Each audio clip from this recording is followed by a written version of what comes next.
Музей 1925-жылы Абдыкадыр Орозбековтун төрагалыгы астында Кыргыз ССРнин Кыргыз автономиялуу облусунун кеңешинин аткаруу комитетинин президиумунун токтому менен негизделген. Бишкектин чоң ортосунан орун алган музейге быйыл 100 жыл. Музей коллекциясынын негизги фондунда аскер башчысынын жеке буюмдары, документтер жана башка буюмдарын камтыган 13 миңге жакын экспонат сакталуу. Андагы Фрунзенин камыш чатырлуу саман үйү негизги экспонат болуп саналат. Мана тарыхый этнографиялык бөлүм болуп. Михаил Фрунзенин мемориалдык үй музейинин 100 жылдыгынын алкагында анын жалпы концепциясын жаңылоо демилгеси бар. Музейди кыргыз мамлекеттүүлүгүн түптөгөн тарыхый инсандардын музейине айлантуу максаты коюлууда.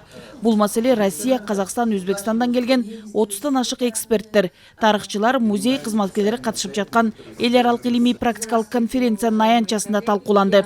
Концепциянын үстүндө азыр абдан активдүү иштеп жатабыз. Биздин ата бабаларыбыз ушул биздин Кыргызстанды түптөөчүлөрдүн теге эле тарыхын чагылдырган бир жаңы форматтагы, жаңы технологиялар менен, жаңы жабдуулар менен ушул багытталган музейди түзүү боюнча Маданият министрлиги абдан ушул музей коомчулугу менен биргеликте талкуулашып, иштер ушул жүргүзүлүп жатат. Үй музейди жаңылоо боюнча музейдин кызматкерлеринен турган жумуш тобу иш алып барган.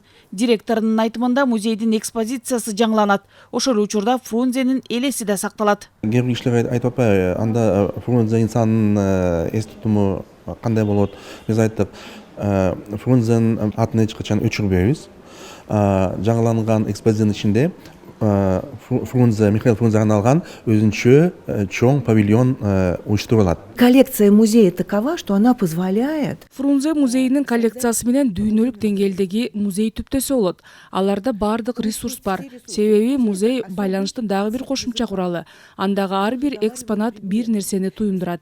Өкмөттүн токтому менен 2002 жылы Фрунзенин мемориалдык үй музейи республикалык маанидеги тарыхый жана маданий эстеликтердин мамлекеттик тизмесине киргизилген.